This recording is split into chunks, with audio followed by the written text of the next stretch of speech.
Rejoignez dès à présent la grande famille des abonnés de votre chaîne Sika TV sur les réseaux sociaux. Sika TV, le vrai visage de l'actualité en Afrique, est en direct et en replay sur YouTube. Abonnez-vous et cliquez sur la cloche de notification pour ne rien rater.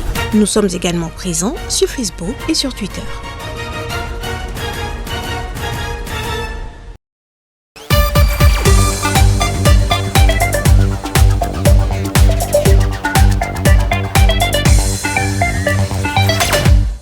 L'ancien ministre du président Lissouba, Jean Itadi, a informé la presse de la mort de Philippe Binkikita en Angleterre. C'est regrettable que près d'un quart de siècle après la guerre de 1997, qui a consacré le retour du président Denis Sassou Nguesso aux affaires, il y ait encore des Congolais qui meurent en exil, a-t-il déploré. Itadi, qui dirige le Congrès africain pour le progrès, CAP, parti d'opposition, a souhaité qu'au nom de la réconciliation nationale, tous les exilés rentrent au pays.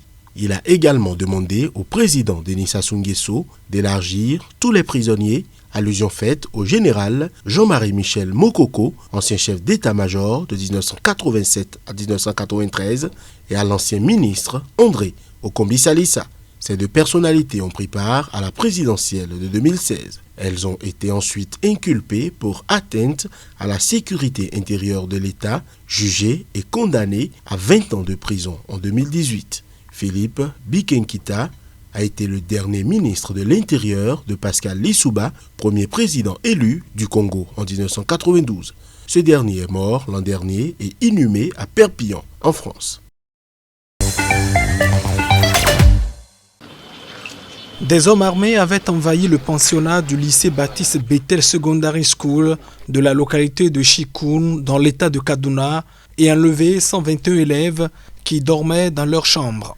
15 élèves ont été libérés la nuit dernière après le versement d'une rançon, a indiqué un révérend sans communiquer sur le montant de la rançon. Les autorités locales sont opposées au versement de rançon et menacent de prison ceux qui payent. 65 élèves sont toujours aux mains des bandits et à ce stade, 56 parmi eux ont été libérés ou ont pu échapper à leurs ravisseurs. Cet enlèvement s'inscrit dans une série de kidnappings menés par des groupes criminels communément appelés bandits par les autorités qui terrorisent les populations du nord-ouest et du centre du Nigeria. Ils attaquent des villages, volent du bétail et enlèvent sur les routes des personnalités locales ou des voyageurs contre rançon. Ces voyous opèrent à partir de camps situés dans la forêt de Rougou qui s'étend sur les États nigérians de Zamfara, Katsina, Kaduna et du Niger. Récemment, ces groupes criminels se sont lancés dans des attaques visant des écoles et des universités, pratiquant des enlèvements de masse d'élèves contre rançon. Un sergent a tué dimanche par balle 2 militaires et un civil envoyés pour l'arrêter après avoir tué un papa qui s'était interposé pour l'empêcher de violer sa fille, a déclaré à l'AFP le colonel Gira Boussangé, chef adjoint de la police de la Chopo au nord-est. Sur ordre des autorités de Kinshasa, la police et l'armée ont utilisé un mortier pour tuer ce militaire qui détenait 2 armes de guerre avec 5 chargeurs garnis et refusait de rendre le corps de la victime, a expliqué le colonel Boussangé. Par ailleurs, lundi matin, dans une affaire distincte qui a provoqué des tensions dans un quartier populaire de la ville, un policier, encerclé à l'intérieur du poste de police par des manifestants chauffeurs de taxi-moto, a tué un jeune homme pour s'échapper. Il est aux arrêts, a encore indiqué l'officier. Le 11 août, un soldat congolais avait tué par balle 2 officiers qui s'opposaient à l'embarquement de son épouse dans un véhicule militaire à Beni, une région déstabilisée de l'est de la RDC, où des opérations militaires sont menées contre des groupes armés. C'est sur la chaîne TFM que la nouvelle du décès de l'ancien président tchadien Hissène Habré a été annoncée ce mardi par le ministre sénégalais de la Justice, Malick Sall. Habré a été remis entre les mains de son seigneur, a déclaré le ministre. Les médias sénégalais ont rapporté qu'il avait succombé au Covid-19. L'ancien président Hissène Habré, qui a dirigé le Tchad de 1982 à 1990, est décédé à 79 ans au Sénégal, où il purgeait sa peine de prison à perpétuité. Il avait en effet été condamné le 30 mai 2016 à la prison à vie à l'issue d'un procès inédit à Dakar après avoir été déclaré coupable de crimes contre l'humanité, viol, exécution, esclavage et enlèvement. Une commission d'enquête tchadienne a chiffré à 40 000 morts le nombre des victimes de la répression sous le régime Habré.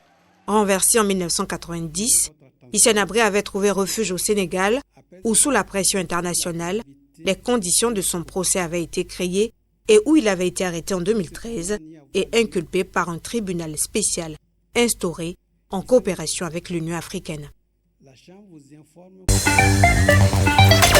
Et nous avons appris cette triste nouvelle très tôt le matin à travers les parents et les réseaux sociaux. Et nous avons la peine et le regret et la douleur profonde que nous partageons ces moments avec tout le peuple tchadien. Parce que ce n'est pas parce qu'il est mon oncle, mais il est aussi le président, ancien président de la République du Tchad. Et si aujourd'hui nous avons perdu, c'est parce que le Tchad a perdu. L'Afrique a perdu un fidèle, un patriote, un panafricaniste et un homme commis d'État.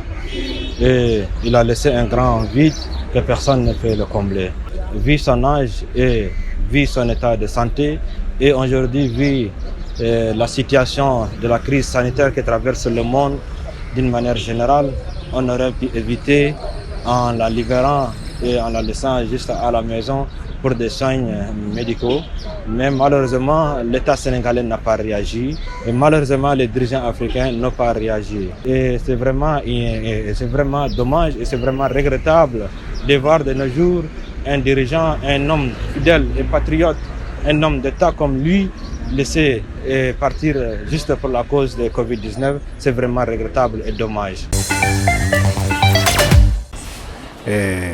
En tant que victime, nous aurions souhaité que Hissène Habré puisse vivre longtemps et qu'il puisse assister même à l'indemnisation des victimes. Mais dommage, il est parti très tôt.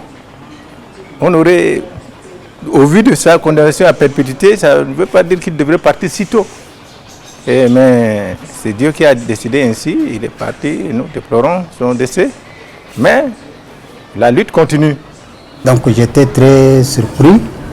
Je n'attendais pas que Hissène Habré doit être décédé avant notre indemnisation. Pendant que nous sommes en train de lutter pour l'indemnisation, voilà, il est parti. Donc je suis vraiment très ému et paix à son âme. Le gouverneur Ato Matubwana du Congo central dans le sud-ouest de la République démocratique du Congo a été accusé de détournement de plus de 8 millions de dollars en 2020, considérés comme des avantages légaux. L'inspection générale des finances a conclu dans une note au procureur général près de la Cour de cassation que la gestion du gouverneur Matubwana au cours de l'année 2020 était caractérisée par l'absence des pièces justificatives des dépenses ayant occasionné d'importants détournements. Un montant de 11 356 296 500 francs congolais, soit 5 678 148 dollars, destinés aux services civils et militaires de sécurité et de justice, ont été détournés par le gouverneur Ato Matubwana Nkoloki, écrit Jules Alingité, chef de l'inspection générale des finances dans sa note. En plus, à charge du gouverneur, il est reproché le détournement d'un total de 6 116 626 205 francs congolais, détaillés comme fonds spécial d'intervention économique, sociale, scientifique et culturelle, frais de ménage et frais de fonctionnement. Il est reproché à un comptable public, collaborateur du gouverneur Matubwana, de n'avoir pas pu justifier par des pièces constituant un soubassement probant les fonds sortis des comptes bancaires dont le montant est de 2 665 94 146 francs congolais, affirme le rapport. En République démocratique du Congo, les gouverneurs des provinces sont jugés par la Cour de cassation. Des mouvements citoyens et des organisations de défense des droits de l'homme appellent le procureur général près cette cour à ouvrir une enquête.